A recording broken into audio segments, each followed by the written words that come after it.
Esse é o Ancapsu e nós vamos falar agora da compra de votos lá em Manaus, tá? Parece que policiais conseguiram e deter ali, eles se fingiram de pastores e flagraram compra de votos no Davi Almeida lá em Manaus, que foi o candidato que ganhou, né? Manaus, nas pesquisas eleitorais, estava dando um empate técnico ali entre o Davi Almeida, que é do Avante, de esquerda, e o Carlos Alberto, o capitão Carlos Alberto, que é do PL, de direita, né? Estavam mais ou menos empatados. Acabou que o resultado final foi bem favorável ao pessoal da esquerda, né? Ele teve aqui 54% dos votos contra 45% do capitão Alberto Neto, desculpa, do PL, né? E agora, olha só como é que isso bota uma nova luz, né? Porque isso aconteceu em Manaus, mas isso pode ter acontecido em alguns outros lugares. Vocês sabem que teve várias outras capitais também, que estava muito apertado e no final das contas a esquerda acabou ganhando de forma surpreendente. Será que a compra de votos fez diferença nisso daí? Compra de votos é um problema no Brasil, tá? Acontece muito, principalmente em alguns lugares mais pobres, né? Que o pessoal prefere comprar voto em lugar mais pobre porque é mais barato, né? Você convencer um rico a vender o voto dele, tem que dar um dinheirão pro cara, ainda corre o risco do cara te denunciar. Se o pobre denunciar, a polícia bate nele, o pobre qualquer 100 reais, qualquer 20 reais compra voto de pobre, dependendo do lugar. Eu acho que tá na faixa de 100 reais que o pessoal tem pagado, tá, para pobre.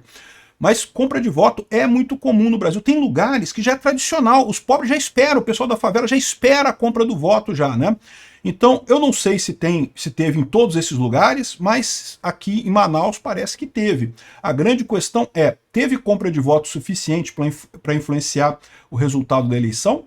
Pode ter tido. Vamos entender esse caso aqui. Essa notícia foi sugerida por Rick777777777777, Mulheres Gostam de Roll-Up e várias outras pessoas. Obrigado aí ao pessoal que sugeriu a notícia lá no nosso site, no visãolibertaria.com, e obrigado a você que está assistindo o nosso vídeo. Se você gosta do nosso conteúdo, por favor, deixa o seu like, se inscreva aqui no canal, né?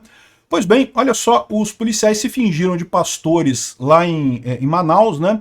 E flagraram compra de votos em Davi Almeida, que agentes da PF se passaram por pastores, entraram num evento em que 2 líderes religiosos foram presos por compra de voto.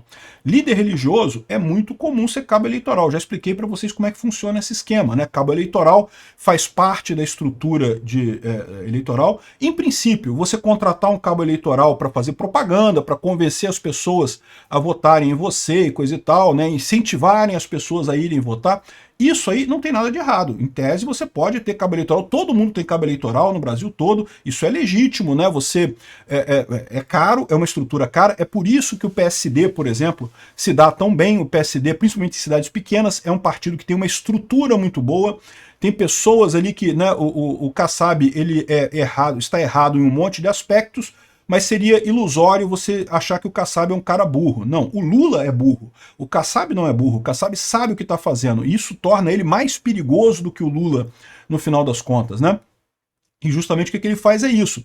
Ele está construindo essa rede de suporte eleitoral. O que é construir essa rede? É conhecer esses cabos eleitorais. Quem são esses cabos eleitorais? Né? Eu não conheço, talvez você conheça, eu não sei. Mas você tem que conhecer essas pessoas. É líder comunitário, é vizinho fofoqueiro, é o cara que é muito conhecido ali na área, né? É o chefe da boca, por que não? Pode ser um cabo eleitoral bom, dependendo do lugar. É o pastor evangélico. O pastor evangélico dá ótimo cabo eleitoral, né, nos lugares. É o padre pode ser pastor, pode ser também um cabo eleitoral muito bom, né? Enfim, cada caso é um caso. E você conhecer essas pessoas, você conversar com elas, você ganhar a confiança delas, a ponto de falar, olha só, eu te dou um dinheirinho, eu te dou um trocadinho para você convencer as pessoas a votarem em mim, coisa e tal, na eleição, ou votarem no meu candidato na eleição. Até aí não tem nada errado. Por quê? Porque o cabo eleitoral é uma pessoa que está trabalhando para você na eleição e pronto, né? E tá ganhando o dinheirinho dela ali, né? Isso é legítimo em qualquer lugar do mundo. O problema é que muitas vezes o cabo eleitoral acaba sendo usado para fazer o passo além, que é para comprar o voto, né? Aí é errado, aí não pode, né? Pagar dinheiro para o eleitor não pode. Até o cabo eleitoral pode. Por quê? Porque o cara vai estar registrado lá, vai ser o cara da campanha, vai estar ajudando na campanha daquele candidato, né? Aliás, tem isso também, tá? Tem cabo eleitoral legítimo e cabo eleitoral ilegítimo. O cabo eleitoral ilegítimo é aquele que recebe dinheiro caixa 2 por fora. Tem muito isso também, tá? Isso também é contrário à lei eleitoral, não pode, né?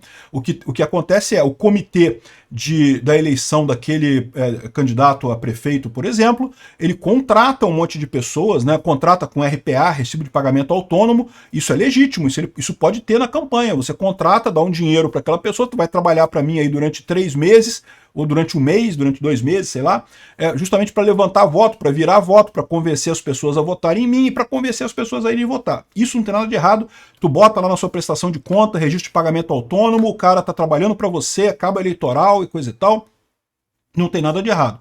Mas tem muito candidato que vai além disso, né? Contrata o pessoal por caixa 2 mesmo, para não. Porque às vezes a pessoa não quer ser contratada, a pessoa às vezes tem emprego, não pode receber RPA e coisa e tal, aí é mais complicado. Mas enfim, o grande problema é quando descamba para a compra de votos, né? E o que ele está dizendo aqui é que tinha aqui, ó, dinheiro vivo, aqui os policiais passaram por pastores para entrar no evento. Os agentes só se identificaram após flagrarem a distribuição de envelopes com dinheiro vivo, né? Os pagamentos ocorriam na sala de reunião com acesso controlado. Havia uma lista de fiéis que teriam recebido dinheiro para votar em Davi Almeida. Olha só, aqui no Rio de Janeiro, né, por exemplo, né, o que eu falei para vocês, o Eduardo Paes ganhou aqui no Rio de Janeiro no primeiro turno, né? Teve isso aqui no Rio de Janeiro? Não sei. Pode ter tido isso aqui no Rio de Janeiro? Pode ter tido. Como eu falei, que a estrutura do PSD aqui no Rio de Janeiro usou cabos eleitorais, ok, isso não é errado, você pode usar o cabo eleitoral. O pastor, né, os pastores evangélicos apoiaram o PSD aqui no Rio de Janeiro, uma grande quantidade deles, sim, apoiaram. Tem alguma coisa errada nisso? Não. Se o pastor fala ali, tenta convencer o fiel a votar no candidato que ele acha melhor, não tem nada de errado, né? Eu acho que é uma quebra de confiança, né? Se você está num evento religioso, você está ali para ouvir a palavra de Jesus Cristo, de Deus e coisa e tal, não é para falar de política. Então eu acho que é uma quebra de confiança, mas do ponto de vista legal, não tem nada errado o pastor convencer as pessoas a votarem no candidato X ou Y, né? Agora, pode ter ido além disso? Pode ter ido além disso, pode ter tido compra de voto. Isso é uma coisa que é comum em muitos círculos, né? Aqui, ó. A PF apreendeu 21 mil reais. Se você faz as contas aqui, ó, o Davi Almeida teve 576 mil votos contra 479 mil votos do capitão Alberto Neto. Então teria uma diferença aqui de 100 mil votos. Aqui tinha 21 mil reais. Tipicamente é 100 reais o voto que o pessoal vende aí na média e que está se pagando para compra de voto, né? 100 reais por voto. Ou seja, aqui que tinha 21 mil votos, tinha 2.100 votos para o cara do Avante, para o Davi Almeida, né? 2.100 votos não faz diferença. Precisava de 100 mil votos. 2.100 votos é pouca coisa.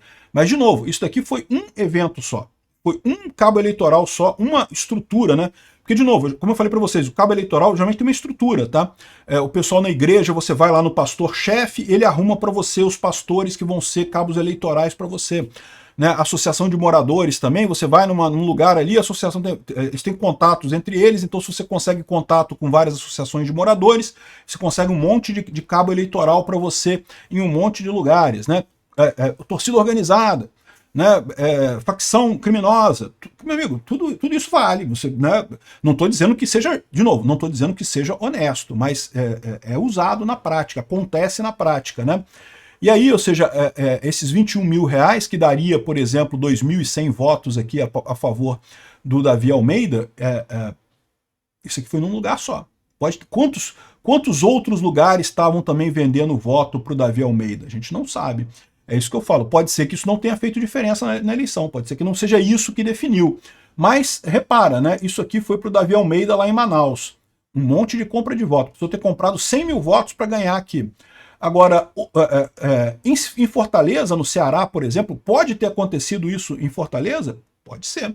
De novo, o PT tem uma boa estrutura no Nordeste. Lá no Ceará, né? O Ceará é um estado mais à esquerda, tem muitos cabos eleitorais, então pode ter ganho por conta disso. Só no cuspe, né? Só no convencimento, no blá blá blá, do pessoal argumentando, pedindo voto. Pode ter ganho dessa forma, pode ter ganho dessa forma. E se ganhou dessa forma, é legítimo e coisa e tal. Pode ter dado dinheiro, pode ter rolado dinheiro nessa história? também pode ter rolado dinheiro nessa história, né? Não sei o que aconteceu lá em Fortaleza. Uma pena, uma derrota muito dura para a direita, essa derrota em Fortaleza. A única coisa que o Lula pode apontar como vitória nessa eleição toda é o caso de Fortaleza do Evandro Leitão, né? Enfim, mas assim, outra coisa também, né? Eu até vou fazer um outro vídeo falando sobre isso. O fato de Bolsonaro não ter ganho todos os candidatos dele, coisa e tal, pô, não quer dizer que ele não ganhou, né, galera? Porra, né? É impossível, toda eleição você ganha umas, perde outras, não tem essa, né? Mas pode ter acontecido compra de voto aqui? Pode. Pode ter acontecido com Pimentel lá em Curitiba? Pode também. É o que eu falo para vocês. O grande diferencial do PSD, desses partidos que atuam muito no interiorzão, é ter essa estrutura muito bem armada, essa estrutura de cabos eleitorais, de influenciadores eleitorais ali no interior. E lembra, não é influenciador de internet não, porque influenciador de internet você faz no atacado, você fala, ajuda um monte de gente, coisa e tal, mas é na internet. De novo, existe uma grande quantidade de brasileiros que não está nem aí para a internet, não está nem aí para a política, que não discute política, que não se interessa por esse assunto. Então, para esse pessoal, você precisa ter o cara em solo, o cara ali no pé, ali no blá blá blá, falando ali, gastando saliva para convencer as pessoas, né? E se é só convencimento com saliva, não tem nada de errado. Ganhou o PSD de forma justa. Foi só isso que teve ou teve compra de voto? Aí eu não sei. Não tem nenhuma evidência que tenha tido compra de voto aqui. Mas ficou estranho, né? O Pimentel ganhou da Cristina Grâmio com uma grande vantagem aqui, né? Em Belo Horizonte também, que o PSD ganhou do PL também em Belo Horizonte. Uma grande vantagem aqui também. Ó. Esse pessoal todo aqui. Ok, é verdade, o pessoal da esquerda no final apoiou o Fuad Noma, isso deu uma ajuda para ele, né? Lógico.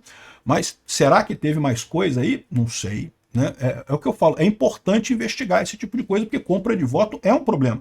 Ao contrário do pessoal que fica focado em urna, porque urna eletrônica, caixinha mágica, coisa e tal, que não tem nenhuma evidência que tenha problema ali. Em compra de voto você tem problema, e isso você precisa atuar. Ou para investigar e anular os esforços do PSD nisso daí, os esforços da esquerda nisso daí, ou então, meu amigo, se o jogo é esse, se as cartas são essas, comprar nós também, vamos comprar também gente, pô. Ué, se tá valendo, se o jogo é esse, a gente joga o jogo também, né? Aqui, ó. 2 pastores são presos em flagrantes pela PS por suposta compra de voto aqui, ó. Como é que o pessoal faz? Bota o dinheirinho aqui no envelope, é R$100, aqui já tá, R$100, é o que eu falo para você, o preço do voto que o pessoal paga aqui, ó. R$100 no envelope, aí o pessoal faz o acordo lá com o pessoal, e como é que você sabe que o eleitor votou em você? Tipicamente eles usam ameaças falsas, né? Tipo assim, olha só, eu tenho gente lá no TSE lá que eu consigo ver que se você votou em mim, tá? Então vota aí que se você não votar, eu vou ficar sabendo que você não votou em mim, tá? Mas na prática eles não sabem. É que o eleitor tipicamente que vem de voto também é um cara meio burrinho também, que não vai saber disso, por via das dúvidas ele vai lá e vai votar, né? Alguns são mais elaborados, pedem para o pessoal filmar e fotografar o voto e coisa e tal, e dá para fazer isso também, é verdade, né?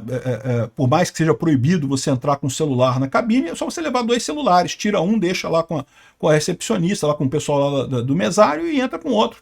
Não tem muito como ver, né? A cabine é fechada e coisa e tal. Então aqui, ó, os agentes se encontraram em diversos envelopes com R$200. Então aqui, no final das contas, eram R$200 com a assinatura das pessoas. Então agora, ou seja, o pessoal tinha assinatura ainda para comprometer que ia votar com o cara, né?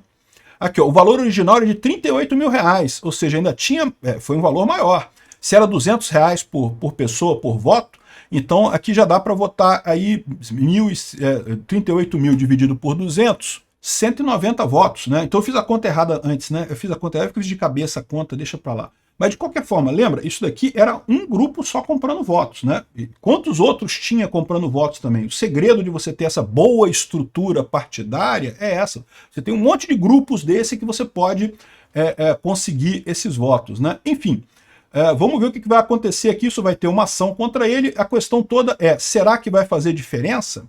Será que isso aqui teve voto comprado suficiente para mudar o resultado? Se teve, o TSE pode até anular essa eleição aqui de Manaus, tá? Pode declarar o Alberto Neto vencedor lá em Manaus. Mas dificilmente eles chegam nisso, por quê? Porque é muito difícil você ter prova de toda essa compra de votos no final das contas, né? Enfim, isso é um problema. Compra de votos é um problema. O Alberto Neto disse que saiu fortalecido da eleição, mesmo com a derrota, né? Realmente ele teve uma participação bacana lá, conseguiu uma votação significativa, então sai como vencedor. Aliás, todos eles, né? Não só o Alberto Neto, como também o André Fernandes, a Cristina Gramel, o Bruno Engler, todos eles saem com muito capital político dessas disputas, mas é lógico, né? Seria melhor ainda se tivessem ganho, né? E aí, será que teve compra de votos? Não sei. Obrigado por assistir o vídeo até o final. Além de curtir, compartilhar e se inscrever no canal, considere se tornar patrocinador com valores a partir de R$ 1,99. Clique no botão Seja Membro abaixo para saber as condições e vantagens de patrocinar o canal. Mais informações sobre o nosso projeto, visite nossos sites indicados na tela.